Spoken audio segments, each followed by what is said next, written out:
breaking news, breaking news. What's going on, everybody? Thank you for tuning in again to Juanita Mecca Audio. Right now, we are on my segment, Crime Cases, breaking it down Mecca style. Okay, look, like, subscribe, hit that bell, keep showing me love. Rebecca, big up. Everybody out there, you know what it is. Look, let's jump right into this because I actually got a good one I want to talk to y'all about. I watch a lot of crime TV. And on this crime TV I be watching, I actually seen this recently. Now, we all know Jam Master Jay. Nobody knew who his murderers was, or murderers, because they got them. After all these years, 2002, Jam Master Jay, he was killed in his own studio in New York, shot in the head. Somebody else he was with, which was his peoples, was shot in the leg. From that, what I know, there was one other person that was in the room, and the lady that worked there, receptionist or whatever, she opened the door for these people, and one of the suspects allegedly opened up the back window so the people could get through the fire escape. Now, we're going to get into the story, but I think this one is real deep, and I'm going to say that because when I say all the time, loyalty is everything, because allegedly the people that was convicted of his murder was his godson. I said it, his godson. Come on now, his godson. He was helping all these people with bread all the time, and y'all did that to that man and his longtime friend that he grew up with. Come on, y'all. Loyalty is everything. Watch who you're around. Surround yourself with good people. Pay attention to the red signs. If you don't feel right, the vibe is off, get up out of there. Real talk, get up out of there. But look, we're going to jump right into this intro. Again, as I said, like, subscribe, Juanita Mecca Audio, like, subscribe, Unique Mecca Audio. We're going to get into this right now.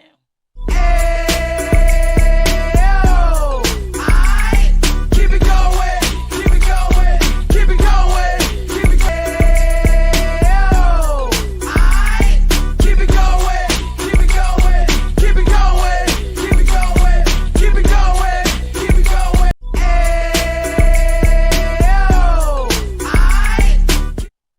Yeah, we back, you already know. Again, as I said, like, subscribe, Juanita Mecca Audio. Now let's get into this because, as I said, this is actually a little good one for me because I don't understand how people that you really hold under your wing and dear and close to your heart could be so easily, how can I say, easily encouraged to do something so wrong and grimy and gritty to you after you done did everything and you do everything for these people. Now, as they said, allegedly, at the time when Jam Master Jay passed, you know, he was making a lot of money at the time with the group, but he was also giving out a lot of money. And, you know, back in the day, even now, a lot of people, once they get that bread, they so happy they got it. They buy houses, cars, jewelry, things that they really might not even need, and things for all these other people because they feel like, you know, they got to give back. They got to look out for them, which is correct. But you still got to do it accordingly, invest, and make sure you know what I mean? You're giving it to the right people, and you're not just giving to be given. Don't be paying people's ways when you know that they have a way. Understand me? Now, with this breaking news, Karl Jordan Jr., you see him up here. Let me hit him for you right here. This one is his godson. This one, Ronald Washington, is his nephew. I got also another little tea to tell you at the end of this, but we're going to listen to this so we can see, you know, how they got convicted or whatever. Then I'm going to tell you some tea that I also read about. But let's get into this real quick. Ronald Washington, Jay's childhood friend, guilty on all counts. Prosecutors say the murder was in retaliation for being cut out of a drug deal. For more than 2 decades, it remained one of the music industry's biggest unsolved mysteries. Eyewitness News reporter Darla Miles has followed this case for years. We begin with NJ Burkett, though, at the courthouse in downtown Brooklyn. NJ. Right, Joe, the hip-hop star's family spent years wondering if they would ever see this day. Some of them never lived to see it. But yes, the verdict is guilty in all counts in the execution-style murder of Jam Master Jay back in October of 2000. Let me say this, though, too. I read that, what's his name, Ronald, once the verdict was read, his longtime friend, the one I showed you on the right, I actually heard and read that old boy, once his verdict was called out, because it only took them a few hours, the jury, to decide guilty. Now, that boy, man, stood up in the courtroom and said, "Yo, let me go. Y'all just killed me." Basically, like they saying, like, "Yo, you just gave him a death sentence by convicting him because he didn't do it and he's innocent." So, let's continue, and then we're gonna get to the next part of the tea. I can't give you everything at once. 2. His name is Jason Mizell, the hip-hop pioneer who joined Run DMC to bring rap and hip-hop into the mainstream back in the 1980s. But years later, his fame was fading and the money was running out, so he turned to cocaine trafficking, according to prosecutors. His two friends, Karl Jordan and Ronald Washington, were charged with murdering Mizell after they learned that they were about to be cut out of a $200,000. Now, let me explain that. From the show that I watched and the evidence that they had, allegedly, Jam Master Jay, because he was losing the money, he needed to try to recoup. So allegedly he was dealing drugs, even though they was always rapping about, not doing drugs and things of that nature. Now, he allegedly, as I said, because I don't know, I wasn't there, were you? Again, allegedly, they said that, he tried to make a big deal for like $250,000 for some cocaine or whatever to get off. Now, the dude, Reginald, I guess the person that he wanted to do dealings with to knock the things off out there in a different place, not in New York, had problems with Reginald, his longtime friend. And because of that, he didn't want to lose out on the deal, which is understandable. So the dude said either get that man off of it, meaning he ain't part of this, or it's nothing else to be talked about. So now, if that's the reason why you actually killed your longtime friend, when I'm pretty sure your homie always looked out for you, right? Let's be clear. You don't think he would have broke you off something from that 250? And like, what the was your nephew think, your godson thinking about? Like, come on, yo. Y'all that hungry money? Stop it. Stop it. Drug deal. There was no forensic evidence and no surveillance video at the crime scene where Mizell was gunned down in his own recording studio in Queens. The jury heard from two people who were there and identified both men. But defense attorneys insisted that the testimony was too old and unreliable to be believed, and the motive they... Now, I'm going to say this. Of what I know, too, allegedly, the people that was in the room, they said they didn't know who it was. They didn't see their faces. It happened so fast, so forth, or whatever. Years later, the police did go back to these people that was, there in the studio at the time when it happened, when he was murdered, rest in peace.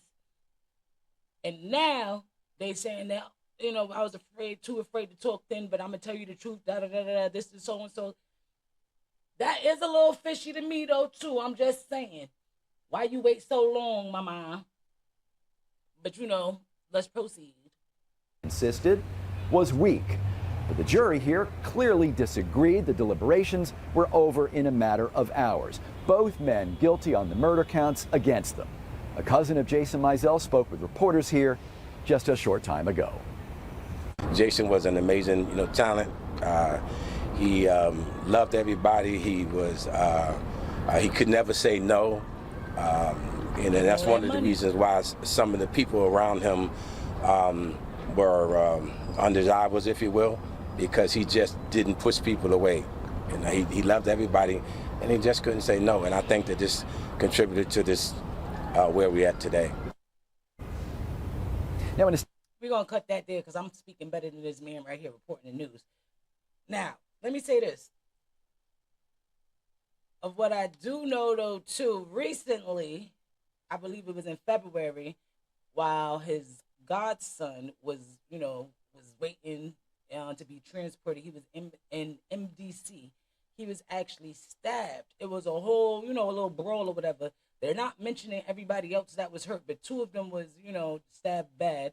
But they did mention that his godson was one of them that was stabbed. Now, let's be clear. After somebody finds out, regardless if you did it or not, but you're convicted of it now. So after somebody finds that out, let's be clear, they're going to handle what they need to handle, regardless if you're inside or outside. So always be careful of what you do. Make sure you prepare for the outcome, because everything has an outcome, and it may not be what you like, and it may not be what you can handle. But old boy, his godson survived. He's in stable condition. But that's what happens. You know what I mean? Like, if you did do it, like, damn, fuck, that's part of your karma. And if you didn't, then that sucks for you. But like I said, it's allegedly. We don't know. But what I do know, watch who you keep around you, yo. Watch who you keep in your inner circle. Don't give just to everybody, because people get so quick once you start that giving. They be so quick to think that anything that you have or anything that they want is within their possession just because you gave it to them already. It's easy for them to get again. You understand? Don't let that money talk. Let your loyalty talk. Watch who you hold next to you. You understand? Watch who you speak with. Watch who you do business with.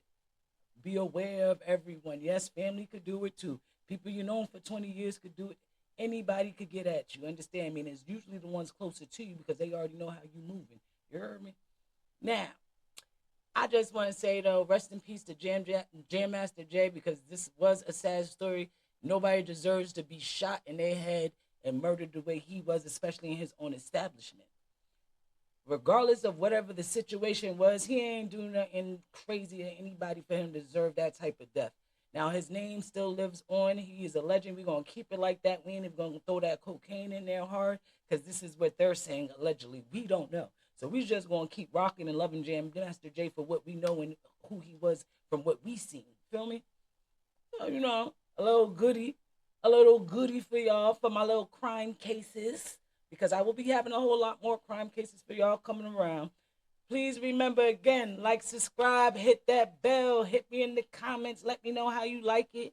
You already know we out of here. We about to hit this outro real quick. Thank you for watching. Like, subscribe, Unique Mecca Audio. We out. Cheers, cheers, toast the crime, toast the crime, the crime, the crime, the crime. What?